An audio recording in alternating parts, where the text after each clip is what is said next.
Students, welcome back to our YouTube channel Hindi hiker. आज हम 12वीं कक्षा की पुस्तक आरोह भाग 2 का पाठ 12 बाजार दर्शन पढ़ेंगे। इससे पहले हम इसका एक भाग पढ़ चुके हैं। अगर आपने वो वीडियो नहीं देखा है तो अवश्य देखें। इस वीडियो के डिस्क्रिप्शन में भी आपको उसका लिंक मिल जाएगा। इससे पहले हमने पढ़ा कि किस प्रकार जो लोग हैं वो बाजार जाते हैं और किस प्रकार बाजार का जादू उन पर चलता है। जिनका मन खाली होता है और पैसे भरे होते हैं जेब में, वो तो बाजार से बहुत कुछ खरीद लाते हैं और वो इस तरह की चीज़ें भी खरीद लाते हैं जो उनके काम की नहीं होती। और बहुत सारे लोग ऐसे होते हैं जिनका मन भरा होता है और पैसे जेब में नहीं होते, तो वो भी कुछ नहीं खरीद पाते। और एक भगत जी की बात की गई है कि भगत जी किस प्रकार चूरन बेचते हैं और 6 आने से ज़्यादा वो कमाते नहीं है, वो अपने घर चले जाते हैं। बाजार का जादू उन पर असर नहीं करता क्योंकि वो एक संतुष्ट व्यक्ति हैं। अब आगे पढ़ते हैं। आगे क्या होता है, पैसे की व्यंग्य शक्ति की सुनिए। व्यंग्य शक्ति यानी कि जो पैसा है वो किस प्रकार लोगों पर अपना प्रभाव डालता है। वह दारुण है। मैं पैदल चल रहा हूँ कि पास ही धूल उड़ाती निकल गई मोटर। वह क्या निकली मेरे कलेजे को कौंधती, एक कठिन व्यंग्य की लीक की आर पार हो गई। जैसे किसी ने आंखों में उंगली देकर दिखा दिया हो कि देखो उसका नाम है मोटर और तुम उससे वंचित हो, यानी कि तुम्हारे पास वो नहीं है। वह मुझे अपनी ऐसी विडंबना मालूम होती है कि बस पूछिए नहीं। मैं सोचने को हो आता हूँ कि हाय, ये ही माँ बाप रह गए थे जिनके यहाँ मैंने जन्म लेने को था। कहने का मतलब हम अपने माँ बाप को कोसते हैं कि मुझे ऐसे ही गरीब माँ बाप के घर जन्म लेना था, क्यों ना मैं मोटर वालों के यहाँ हुआ। उस व्यंग्य में इतनी शक्ति है कि जरा मैं मुझे अपने सगों के प्रति कृतघ्न करा सकती है, यानी कि अपने ही सगे संबंधियों का एहसान न मानने पर मजबूर कर दिया उस बात ने कि उसके पास से जो मोटर गई है उसका मन इतना पैसे में इतना प्रभावित हो गया कि वो भी उस मोटर वाले के घर जन्म लेने को व्याकुल हो गया। लेकिन क्या लोक वैभव की यह व्यंग्य शक्ति उस चूरन वाले अकिंचित कर मनुष्य के आगे चूर चूर होकर नहीं रह जाती? चूर चूर क्यों, कहो पानी पानी। कहने का मतलब वो चूरन वाला भी तो गरीब है ना, उसने तो कभी ऐसा सोचा ही नहीं है।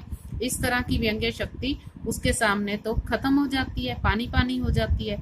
तो वह क्या बल है जो इस तीखे व्यंग्य के आगे ही अजय ही नहीं रहता, बल्कि मानो उस व्यंग्य की क्रूरता को भी खत्म कर देता है। उस बल को नाम जो दो, पर वह निश्चय उस तल की वस्तु नहीं है। यहाँ वह संसारी वैभव फलता फूलता है। कहने का मतलब इस जगह की वस्तु नहीं है, वो तो परलौकिक वस्तु है जो इस संसार में रहकर फलती फूलती नहीं है। उसे इस संसार के मोह माया से कुछ नहीं लेना है। वह कुछ अपर जाति का तत्व है, यानी कि ऊपर वाली जाति का। लोग स्पिरिचुअल कहते हैं। स्पिरिचुअल मतलब धार्मिक और आत्मिक। आत्मिक धार्मिक नैतिक कहते हैं। मुझे योग्यता नहीं कि मैं उन शब्दों में अंतर देखूं और प्रतिपादन करूं, यानी कि उसे इस बात का ज्ञान नहीं है कि वो इस शक्ति को प्राप्त कर सके या उसकी तुलना कर सके या उसका वर्णन कर सके। मुझे शब्द से सरोकार नहीं है। मैं विद्वान नहीं कि शब्दों पर अटकूं, लेकिन इतना तो है कि यहाँ तृष्णा है, बटोर रखने की सपराहा है, यानी कि यहाँ कुछ इच्छा है, तृष्णा है, लालच है या एकत्रित करने की इच्छा है। वहाँ उस बल का बीज नहीं है, वहाँ वैसा बीज नहीं है जैसा भगत जी के मन में है। यहाँ हमें कुछ लालच है, वहाँ वो शक्ति नहीं ठहरती। बल्कि यदि उसी बल को सच्चा बल मानकर बात की जाए तो कहना होगा कि संचय की तृष्णा और वैभव की चाह में व्यक्ति की निर्बलता ही प्रमाणित होती है, यानी कि उसकी कमजोरी ही सामने दिखती है। निर्बल ही धन की ओर झुकता है, वह अबलता है, यानी कि वो शक्ति निर्बल नहीं है, वह मनुष्य पर धन की ओर, चेतन पर जड़ की विजय है। एक बार चूरन वाले भगत जी बाजार चौक में दिख गए। मुझे देखते ही उन्होंने जय जय राम किया। मैंने भी जय राम कहा। उनकी आंखें बंद नहीं थी और न उस समय वह बाजार को किसी भांति कोस रहे मालूम होते थे। राह में बहुत लोग, बहुत बालक मिले जो भगत जी द्वारा पहचाने जाने के इच्छुक थे। भगत जी ने सबको ही हंसकर पहचाना, यानी कि जो भगत जी हैं वो सबसे हंसकर मिलते थे और उनमें किसी तरह का कोई लालच नहीं था। सभी का अभिवादन लिया, सबको अभिवादन किया। इससे तनिक भी यह नहीं कहा जा सकेगा कि चौक बाजार में होकर उनकी आंखें किसी से भी कम खुली थी, लेकिन भौचक्के हो रहने की लाचारी उन्हें नहीं थी। व्यवहार में पसोपेश उन्हें नहीं था। पसोपेश मतलब दुविधा, असमंजस, दुविधा नहीं थी और खोए से खड़े नहीं वह रह जाते थे। भांति भांति की बढ़िया माल से चौक भरा पड़ा है, उस सब के प्रति अप्रीति इस भगत के मन में नहीं है। यानी कि इतना माल जो बाजार के चौक में भरा पड़ा है उसके प्रति इसका लगाव नहीं है। जैसे इस समूचे माल के प्रति भी उनके मन में आशीर्वाद ही है, विद्रोह नहीं है, प्रसन्नता ही है भीतर, क्योंकि कोई रिक्त भीतर नहीं है, यानी कि उनके अंदर कुछ भी नहीं है। देखता हूँ कि खुली आंख, तुष्ट और मगन वह चौक बाजार में से चलते जाते हैं। राह में बड़े बड़े फैंसी स्टोर भी पड़ते हैं, पर पड़े रह जाते हैं। कहीं भगत जी नहीं रुकते हैं तो एक छोटी पंसारी की दुकान पर रुकते हैं, वहां दो चार अपने काम की चीजें लेते हैं और चले आते हैं। बाजार से हठपूर्वक विमुखता उनमें नहीं है, लेकिन अगर उन्हें जीरा और काला नमक चाहिए तो सारे चौक बाजार की सत्ता उनके लिए तभी तक उपयोगी है जब तक वहां जीरा मिलता है। जरूरत भर जीरा वहां से ले लिया कि फिर सारा चौक उनके लिए आसानी से नहीं बराबर हो जाता है। यानी कि वो अपने काम की चीज लेने जाते हैं, जीरा लेने जाते हैं और वही लेकर आते हैं और फिर और किसी दुकान की तरफ देखते तक नहीं है और सारा चौक उन्हें आराम से वो पार कर जाते हैं। वह जानते हैं कि जो उन्हें चाहिए था जीरा नमक, बस इस निश्चित प्रतीति के बल पर शेष सब चांदनी चौक का आमंत्रण उन पर व्यर्थ होकर बिखरा रहता है, कोई असर नहीं होता उन पर। चौक की चांदनी दाएं बाएं भूखी की भूखी फैली रह जाती है, क्योंकि भगत जी को जीरा चाहिए वह तो कोने वाली पंसारी की दुकान से मिल जाता है और वहां से सहज भाव से लिया गया है।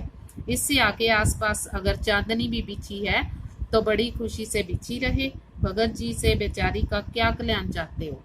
यानी कि भगत जी बाजार की चकाचौंध की तरफ आकर्षित नहीं होते हैं, जो उनके काम की चीज है वो उसे लेकर घर आ जाते हैं। यहाँ मुझे ज्ञात होता है कि बाजार को सार्थकता भी वही मनुष्य देता है जो जानता है कि वह क्या चाहता है, और जो नहीं जानते कि वे क्या चाहते हैं अपनी परचेजिंग पावर के गर्व में अपने पैसे से केवल एक विनाशक शक्ति, शैतानी शक्ति, व्यंग्य की शक्ति ही बाजार को देते हैं। कहने का मतलब वो ये दिखाते हैं कि हमारे पास पैसा है और वो उन वस्तुओं को भी खरीद लेते हैं जिनकी उन्हें जरूरत नहीं होती। न तो वे बाजार से लाभ उठा सकते हैं, न बाजार को सच्चा लाभ दे सकते हैं। वे लोग बाजार का बाजारूपन बढ़ाते हैं, यानी कि उन चीजों को और बढ़ा देते हैं, उनके आकर्षण को, जिसका मतलब है कि कपट को बढ़ाते हैं। कपट की बढ़ती का अर्थ परस्पर में सद्भाव की घटी, यानी कि आपस में भेदभाव बढ़ा देते हैं। इस सद्भाव के ह्रास पर आदमी आपस में भाई भाई और सुहृद और पड़ोसी फिर वही रह नहीं जाते हैं और आपस में कोरे ग्राहक और बेचक की तरह व्यवहार करते हैं, यानी कि भाईचारा खत्म हो जाता है, मानो दोनों एक दूसरे को ठगने की घात में हो। एक की हानि से दूसरे का अपना लाभ दिखता है और यह बाजार का बल्कि इतिहास का सत्य माना जाता है। देखो हम भी बाजार जाते हैं तो हम देखते हैं ना कैसे एक दुकानदार दूसरे दुकानदार की बजाने में लगा रहता है या उस पर रश होता है तो कैसे वो रंजिश करता है। ऐसे बाजार को बीच में लेकर लोगों में आवश्यकताओं का आदान प्रदान नहीं होता बल्कि शोषण होने लगता है, तब कपट सफल हो जाता है, निष्कपट शिकार होता है। ऐसे बाजार मानवता के लिए विडंबना है। जो ऐसे बाजार का पोषण करता है, जो उसका शास्त्र बना हुआ है, वह अर्थशास्त्र सरासर औंधा है। औंधा है मतलब उल्टा है। वह मायावी शास्त्र है, वह अर्थशास्त्र अनीति शास्त्र है, यानी कि बाजार को इससे कोई लाभ नहीं होता। अगर आपको ये वीडियो पसंद आती है तो लाइक करें, शेयर करें, चैनल को सब्सक्राइब करें और साथ में दिए गए बेल आइकन को भी अवश्य दबाएं ताकि आपको अगली वीडियो का नोटिफिकेशन जल्द से जल्द मिल सके। और इस पाठ से संबंधित दोनों वीडियो अवश्य देखें ताकि आपको पाठ अच्छे से समझ आ जाए। धन्यवाद।